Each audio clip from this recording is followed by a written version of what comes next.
Ano po ang isa sa mga gawang mabuti na dapat gawin para sa ikapapayapa ayon pa rin sa pagtuturo ng Biblia?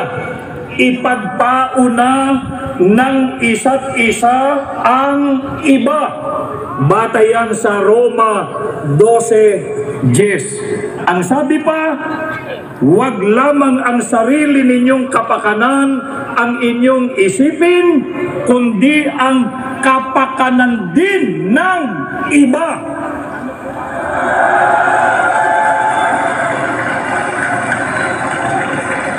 Yan ay nakabatay sa unang Korinto sa 10:24. Kaya para sa kapakanan ng kapwa-tao at mga mamamayan, dapat isang tabi ang mga pansariling kapakanan at mga personal na ambisyon.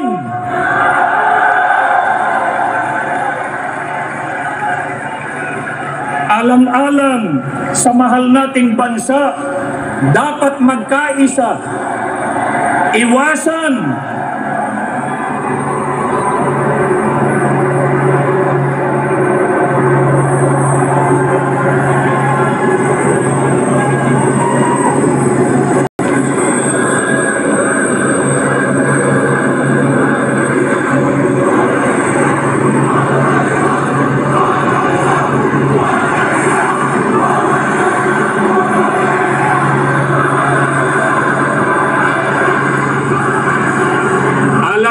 po sa mahal nating bansa, dapat magkaisa at iwasan ang pagkakabahabahagi at kaguluhan.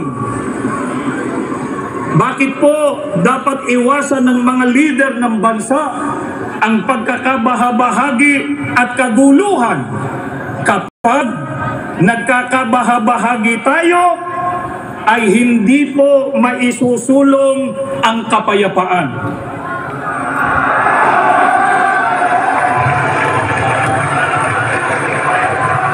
At kapag kaguluhan ang namayani, hindi po mahaharap ang paglutas sa mga problema ng bansa. Katulad ng pagtaas ng presyo ng bilihin, seguridad ng mga mamamayan sa mga tumitinding kalamidad, kakulangan sa hanap buhay, kriminalidad, insurgency, at marami pang iba.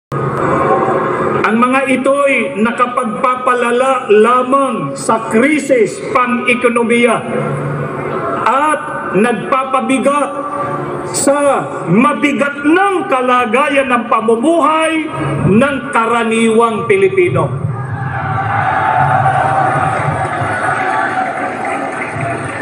Ito po ang hinihiling natin sa mga namumuno sa pamahalaan, na pagkaisahan din nilang pag-ukulan ng matamang atensyon at pag-asikaso.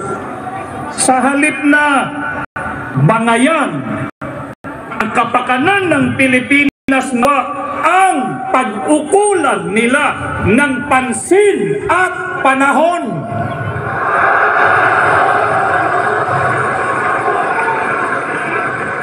Kaya kahit matapos na itong ating sinasagawa ngayon, na sama-sama at mapayapang pagkilos para sa kapayapaan, ang ating mga panalangin sa Panginoon Diyos ay basbasan niya ang ating bansa ng kapayapaan.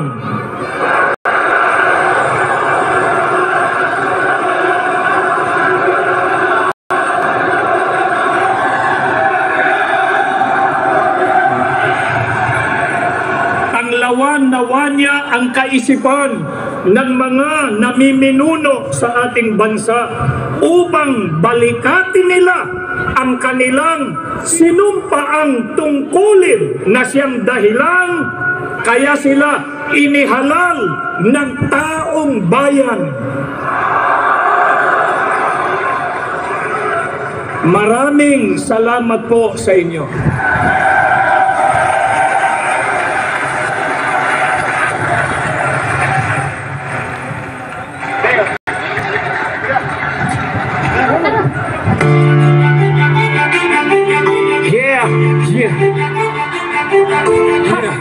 Magkakaisa para sa Pilipinas.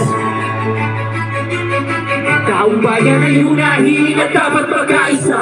Ayusin ang mga problema ng ating bansa. Ang galit ay alisin at dapat magkasundo. Payama ang ating bansa. Asenso nga tayo. Taong bayan ay unahin at dapat magkaisa. Hindi ng pag-aaway at ang pagkakagulo. Galit ay alisin at dapat magkasundo. Payama ang ating bansa. Asenso nga tayo. Kahirapan sa bansa ay lumuluhan. Kailangan maharapin ang maraming nating problema. Maraming nagugutom sa Maynila at probinsya. Maraming trabaho na hindi sapat ang kinikita. Pag nakikita pa ng pagkain sa mesa. Kapag sila'y nagkasakit, walang papahospital. Kabuhay ang pinapasalamat, hindi lalapitan. At tumataas ang antas na pinalika. Hindi mabuting panoorin ang puro na ng omihan. Kaliwat ka naman sa ating kabilang at isa. At dapat na